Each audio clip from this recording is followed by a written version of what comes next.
오늘은 스승의 날입니다. 이런 날이 존재하고 있음에도 최근 학교 선생님들의 교권 침해에 대한 언론 보도가 눈에 띄게 많아지고 있는데요. 교권이란 어떻게 지켜져야 하는 걸까요? 유윤식 충북교사 노동조합 위원장과 얘기 나눠보겠습니다. 어서 오십시오. 예, 안녕하세요. 예. 자, 사실 오늘이 이제 스승의 날인데 예전에는 학생들이 선생님께 카네이션 달아드리고 했단 말이죠. 예. 요즘의 학교 분위기는 어떻습니까?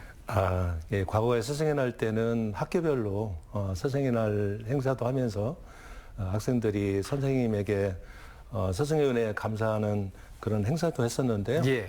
그러면서 이제 사제간의 훈훈한 정을 나누는 그런 뜻깊은 날이었는데 요즘에는 그런 행사는 하지 못하고 선생님들끼리 서로 고생했다 응원하는 그런 자축하는 분위기로 하루를 보내고 있습니다. 그렇군요. 예. 사실 안타깝게도 최근 교사의 교권 침해 사례가 언론에 자주 보도되고 있습니다. 최근에 학교의 분위기 어떤지 궁금한데요. 예, 오늘 스승의 날인데 시청자분들께 학교 현장의 어두운 단면을 말씀드려서 정말 안타깝고요. 2023년 서희초 사건 이후에 이제 3년이 지났습니다. 그동안 이제 학교 현장에 선생님들의 교권을 확립해달라는 그런 목소리가 높았는데요. 아직까지 그런 미흡하다는 목소리가 많습니다. 예. 최근 저희 상급단체인 교사노조연맹이 저희 13만 명의 조합원들 대상으로 설문조사인 7,800명 선생님들께서 설문조사에 응했는데요. 교사의 교육적 가치와 그리고 헌신이 사회에서 존중받지 못한다고 답한 분이 약 80%에 달합니다. 그리고 교직 생활에 대한 만족도가 5점 만점에 2.9점에 미치지 못하고 있고요. 예. 그만큼 학교 현장의 선생님들의 효능감은 갈수록 낮아지고 있는 상황입니다. 그렇군요. 그럼 이제 좀 더 구체적으로 알아보겠습니다. 학교 현장에서 이제 교권 침해 사례가 얼마나 일어나고 있는지 예. 좀 설명을 해주실까요? 교육부에서 조사한 자료를 보면 교사 대상 학생들이 상해를 입히거나 폭행하는 사례가 2020년에는 한 100여 건 있었습니다. 그래요.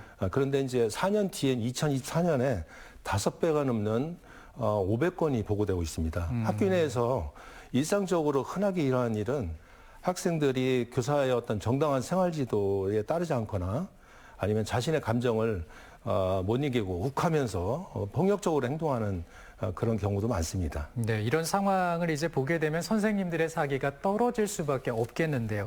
이 최근에 학생들의 교권 침해와 함께 학부모의 악성 특이 민원도 만만치 않다 이런 얘기가 있거든요. 예, 맞습니다. 사실 현장 선생님들께서 가장 무겁게 생각하는 부분이 바로 학부모 민원입니다. 예. 최근 설문조사를 봐도 약 56%의 선생님들이 교사에서 이직하거나 사직을 고민한 적이 있다고 합니다. 절반 이상이군요. 예, 맞습니다. 예. 이러한 고민의 결정적인 요인 중 가장 많은 것이 다름 아닌 학부모 민원, 악성 민원입니다.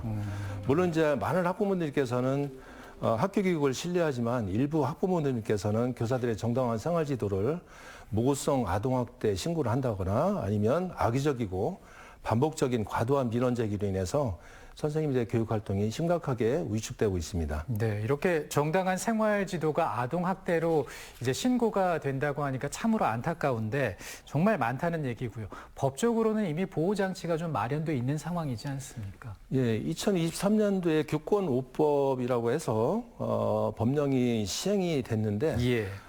그 당시에 이제 그 교권 5법 내용 중에 정당한 생활 지도는 아동 학대로 보지 않는다라는 조항은 있지만 여전히 현장에서는 긍정적인 체감의 변화가 크지 않다고 합니다. 우선 이제 아동학대 신고가 되면 일단 수사기관의 신고가 시작되고 예. 수사가 진행되고 그 과정에서 교사들은 심리적 압박을 심하게 받게 됩니다. 그리고 이제 처분이 나올 때까지 길게는 1년 6개월 동안 선생님들은 정상적인 교직 업무 수행이 어렵습니다. 따라서 신고 단계로부터 보호해주는 그런 시스템이 절실합니다. 예, 1년에서 1년 6개월 동안 상당히 긴 시간이군요. 예. 자, 이런 일들을 겪고 나게 되면 이제 교사의 심리적인 충격이 너무나 클 텐데 이 어떤 지원이 좀 마련돼 있는지 궁금해지네요. 네, 다행히 작년에 저희 충북교사노조가 우리 선생님들의 이런 교권 침해나 이런 부분들을 지원을 강화하기 위해서 예. 충북교육청에 정책 제안을 했습니다. 충북교육청 내에 교육활동보호센터가 있는데 이 센터에서 교육보호예방팀 그리고 교권 침해 대응팀 그리고 교사회복 지원팀의 3팀 체제로 팀을 재구조해서 인력을 보강했고 지금 현재 운영 중에 있습니다. 예. 그리고 이제 다만 지금 현재 선생님들은 이런 즉각적인 위기 개입부터 사후까지 좀 더 촘촘하게 지원해야 한다는 요구들이 갈수록 높아지고 있는 상황입니다. 예, 알겠습니다. 자, 그렇다면 이제 학교 현장의 교권이 점점 추락하고 있는 상황에서 이 근본적인 원인이 무엇인지 알고 싶은데요. 뭐라고 보고 계십니까? 학교에서 생활지도는 통상 뭐 훈육한다든지 상담한다든지 조언하는 방식으로 이루어지는데 이제 그마저도 학생들에 대한 정서적 아동학대 신고에 대한 우려로 선생님들이 심각하게 위축된 상황입니다. 예. 요즘에 그런 말이 많이 도는데요. 학생들 수업 시간에도 눈을 정확히 아이를 똑바로 쳐다보는 것조차도 제대로 흐린 눈으로 봐야 된다는 그런 말이 돌 정도로 그래요. 선생님들의 교육 활동이 상당히 지금 위협을 받고 있는데요. 최근 통계를 봐도 한 반에 한 명이나 두 명 정도는 정서 행동 문제를 겪는 학생들이 있고 실제 관련 질환 학생이 빠르게 증가하고 있습니다. 이와 함께 몇몇 소수의 학부모들이 학교의 생활지도에 아주 극히 부정적인 시선을 보이고 있기도 하고요. 예. 교사가 당연히 학생의 문제 행동을 단호하게 지도할 권리가 있는데 그것이 보장되지 않는다면 결국 그 피해는 대다수 선량한 학생들에게 돌아갑니다. 그것이 현재 그 취약한 법 제도적 기반을 시급히 보완해야 하는 이유라고 할 수 있습니다. 예. 마침 그 지난 3월과 4월에 충북교육청과 충북교사노조가 정책협의 절차 합의서를 체결했다는 얘기가 있습니다. 이게 어떤 자리인지 좀 자세히 얘기 좀 해주시죠. 네, 저희 충북교사노조가 현장 선생님들의 요구를 바탕으로 지난 3월에 작년 1년 동안 2020년도에 그 단체 협약을 보충하는 협약을 체결했습니다. 예. 그리고 바로 이어서 4월 달에 45개 안건에 대해서 선생님들의 그 정책 요구를 저희가 받아서 합의서에 서명하고 도교육청과 정책 협의를 시작했습니다. 이날 노사 양측이 정책 간담회를 열어서 교섭 의지에 대한 사전 수기를 통해서 현장 교사들의 요구가 무엇인지 예. 함께 머리를 맞대고 논의했습니다. 예. 이런 협의를 통해서 이제 교사노조에서 교권 보호와 관련해 요구하고 있는 핵심 사안이 있을 텐데요. 어떤 부분이던가요? 예, 크게 5가지로 말씀드릴 수 있습니다. 예. 첫째는 법률 지원단 확대 배치고요. 아동학대 신고나 법적 분쟁이 발생했을 때 선생님들이 곧바로 전문 변호사의 도움을 받을 수 있도록 인력과 예산 확충을 요구했습니다. 두 번째는 교내 민원 대응 시스템의 실질적 운영인데요. 현재 예. 시스템은 마련되어 있지만 이를 활용하고 그리고 활용할 수 있는 연수나 안내가 부족하다고 합니다. 그래서 이 부분을 좀 더 내실 있게 운영해 달라는 요구고요. 세 번째는 악성 민원인 처벌에 대한 법률의 제정을 교육부에 요청하는 것이고요. 네 번째는 정당한 생활지도가 무고로부터 보호받을 수 있도록 관련 법령 개정을 관계부처에 요구하는 것입니다. 그리고 마지막으로 5번째는 학생 정서 행동 위기 대응을 위한 행동 중재 지원에 예산 확보를 요구했습니다. 예, 핵심 사안 5가지를 말씀해 주셨습니다. 그리고 교사노조에서 아동학대에 관한 법률 개정을 강력히 요구하고 있는 것으로 알고 있습니다. 어떤 부분에서 이게 가장 시급한 부분인지 궁금하고 또 한간에서는 아동학대법 개정을 왜 교사가 이렇게 강력하게 요구하는지 이게 좀 의문이 든다라고 얘기도 하거든요. 어떻습니까? 네, 지금 말씀하신 것처럼 충분히 의문을 가질 수 있다고 봅니다. 핵심만 말씀드리면 아동복지법은 본래 가정이라는 공간에서 보호자가 아동을 장기간 학대하거나 방임을 막기 위한 법입니다. 예. 실제로 그 보건복지부가 발표한 작년 아동학대 보고서에 따르면 아동학대 사례 약 84%가 가정에서 부모에 의해서 일어난 것으로 보고되었습니다. 그런데 학교는 가정과 구조가 전혀 다른 공간입니다. 한 명의 교사가 약 20명이 넘는 학생들과 함께 생활하는 그런 개방된 공적 공간입니다.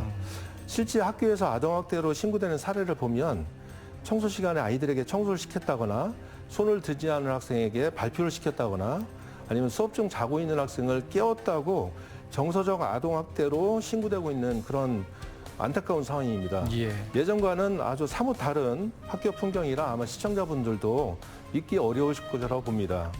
최근 2년 사이에 교사가 아동학대로 신고된 약 1,400건의 대부분의 사안이 결국 정당한 생활지도로 판단돼서 무혐의 처분을 받았고요.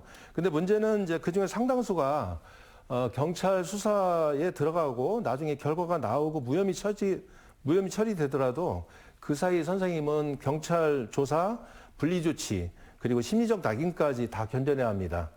결국 절차 자체가 형벌처럼 작동하는 구조라고 할 수 있죠.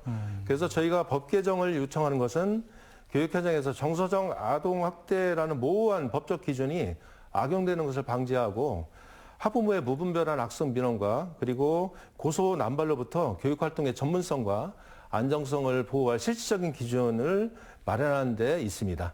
알겠습니다. 그리고 이제 최근 대통령께서 소풍과 수학여행 관련 발언이 좀 이슈가 되기도 했는데 이 부분에 대해서는 어떻게 생각하십니까? 예, 학생들이 뭐 다양한 배움의 기회를 가져야 한다는 대통령 말씀의 취지에는 공감합니다. 그런데 학교 현장에서 현장학습이 위축된 진짜 원인은 교사가 책임을 회피해서도 아니고 안전조치나 그리고 매뉴얼대로 다 했는데도 불구하고 사고가 발생했을 때 형사처벌이나 그리고 민형사소송, 징계, 민원 그리고 사회적 비난까지 모두 교사에게 돌아가는 무한 책임 구조 때문입니다. 따라서 지금 필요한 것은 안전조치를 이행할 교사를 실질적으로 보호하는 법 제도적 면책 장치라고 할 수 있습니다. 학생에게 다양한 배움이 가능하려면 교사가 먼저 보호되어야 하고요. 다행히 청와대가 며칠 뒤에 교사를 보호하는 취지라고 입장을 정리했고 법무부와 협의해 면책 영역을 검토하겠다고 한 만큼 그 후속 논의가 실질적인 제도 개선으로 이어지기를 기대합니다. 자, 마지막으로 학부모와 우리 시청자 여러분 그리고 충북의 교사들께 당부하고 싶은 말씀 있으시다면요. 아까도 말씀드렸지만 대부분 학부모님께서는 자녀 교육을 위해 열과 성을 다하시고 학교에 많은 신뢰를 보내주고 계십니다. 오늘 학부모님께 다시 한번 부탁드리고 싶은 것은 저희 교사들은 모든 학생들의 올바른 성장을 위해서 최선을 다하고 있습니다. 따라서 저희 선생님들을 전폭적으로 믿고 맡겨주시면 감사하겠습니다.